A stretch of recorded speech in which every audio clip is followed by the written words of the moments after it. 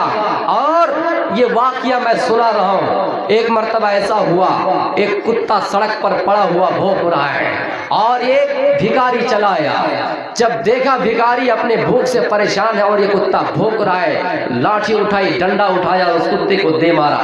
کتے چلا گیا رام کے دربار میں، رام چندر جی کے دربار میں انصاف مانگنے کے لیے، جا کر دروازے میں رکے، دروازے میں کھڑے ہوئے، اور رام جی نے کہا اے لکشمن جاؤ دیکھو کوئی انصاف اور نیائے مانگنے کے لیے ہمارے دروازے میں آئے ہیں۔ یہ لکشمن جی جاتے ہیں اور دیکھتے ہیں کہ کوئی نہیں ہے، انسان ہوگا تب نہ بتائیں گے، پھر جاؤ دیکھو کوئی ہے۔ اب یہ سوچا یہ کتا پڑا ہوا ہے، کتا دروازے میں آ کر رکا ہوا، ہو سکتا ہے یہی کتا ہوگا جو اپنا سوال لے کر آیا ہے، اپنا یہ کوشچن ثابت کرنا چاہتا ہے۔ اس کتے سے پوچھا گیا اے کتا کیا تم سوال کرنے کے لیے آئے ہو؟ کہا میں انصاف مانگنے کے لیے آیا ہوں، رام کے دربار میں آیا ہوں، نیائے مانگنے کے لیے، چلو اندر چلتے ہیں۔ رام جی کے پاس گئے، پرنام کیے، نمسکار کیے، سلام کیے۔ رام جی نے کہا کیا بات ہے بتاؤ؟ کتا نے کیا کہا جانتے ہیں؟ کتا نے کہا ہم انصاف مانگنے کے لیے آئے ہیں، بتاؤ کیا ہوا تمہارے ساتھ؟ فلاں گاؤں میں ایک فقیر رہتا ہے، اس نے میرے اوپر لاٹھی چارج کیا،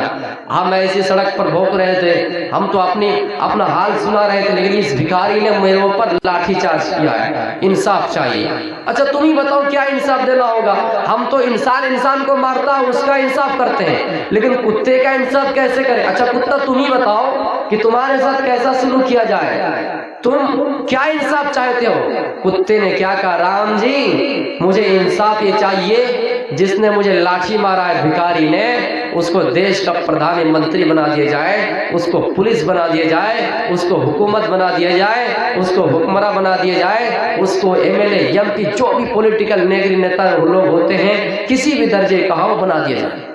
سب لوگ ہنسنے لگے، کیا بات ہے یار، لاٹھی ڈنڈا کھائے، اس کے بعد اوپر سے انصاف مانگنے آیا، اور انصاف میں کیا مانگ رہا ہے؟ جس نے اس کو لاٹھی مارا پھر اسی کو کہہ رہا کہ ایم پی بنا دیے جائے، اسی کو کہہ رہا کہ پولیس بنا دیے جائے۔ سب پرجا پریشان ہو گئے اور چنتت میں پڑ گئے کہ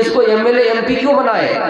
کہا میں نے اس کو اس لیے ایسا بنایا کیونکہ یہ جب ایم پی بنا، ایم ایل اے بنا، تو ان کے پاس جب سرکاری فنڈ 1 لاکھ روپیہ آ رہا تھا، تب اس نے 80,000 روپے اپنے پاس رکھ لیے اور صرف 20,000 غریبوں میں بانٹے، وہ پھر اپنے ہی لوگوں میں بانٹے، غریبوں پر ظلم کیے اور بے قصور لوگوں کو اپنے لاٹھی سے مارے۔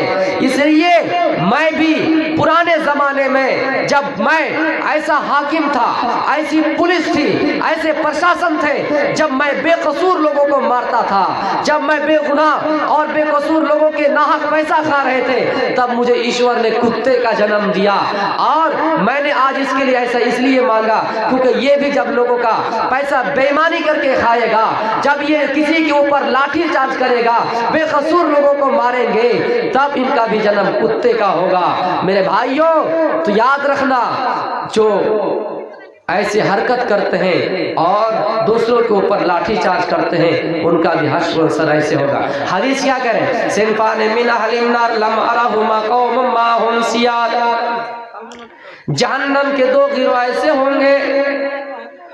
پہلا گروہ ہے جو اپنے لاٹھی سے دوسروں کے اوپر بے گناہ بے قصور لوگوں کو ماریں گے، اپنے کوڑے سے بے قصور لوگوں کو ماریں گے۔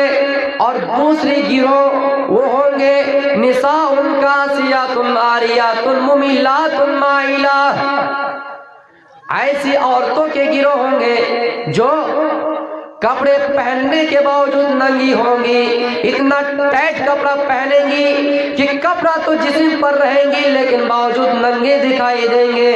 میرے پیارے ساتھیوں، آگے کے جملے سنیے، لا يدخلن الجنہ ولا یجدن ریحا، ایسی عورتیں جنت کے اندر نہیں داخل ہوں گی۔ ہاں، جنت کے اندر داخل ہونا بہت بڑی بات ہے، لیکن جنت کی خوشبو بھی نہیں پائیں گے۔ حالانکہ جنت کی خوشبو دور دراز تک بہکے گی، دور دراز تک ان کی خوشبو جائیں گی، لیکن ایسی عورتوں کے بارے میں کہا گیا کہ ایسی عورتیں جنت کی خوشبو بھی نہیں پائیں گے۔ اے میرے پیارے ساتھیوں، یا ایھا الناس اتقوا ربکم، اپنے رب سے ڈرو، اس لیے کہ ان زلزلۃ الساعۃ شیء عظیم، قیامت کا زلزلہ قیامت کا زلزلہ بہت بڑا خطرناک ہے۔ بالکل اونچیے تمہیں، قیامت کی ہولناکی بہت بڑا خطرناک ہے۔ اللہ کے نبی حدیث کے اندر فرما رہے ہیں، ہاں سنو، جب یوم ینفخ فی الصور فتأتون افواجا، اسرافیل سور میں پھونک ماریں گے، اللہ کا یہ حکم ہوگا، سور پھونکیں گے اور لوگ دوڑتے ہوئے جائیں گے، اپنے جسم سے کپڑے اتر جائیں گے، ننگے حالت میں دوڑیں گے۔ حضرت عائشہ رضی اللہ تعالیٰ عنہ کا بیان ہے، اللہ کے نبی کو فرما، اللہ کے نبی سے کہہ رہی ہے، آئے اللہ کے نبی، جب لوگ ننگے میدان میں جائیں گے تو کیا ایک دوسرے کو دیکھ کر نہیں شرمائیں گے؟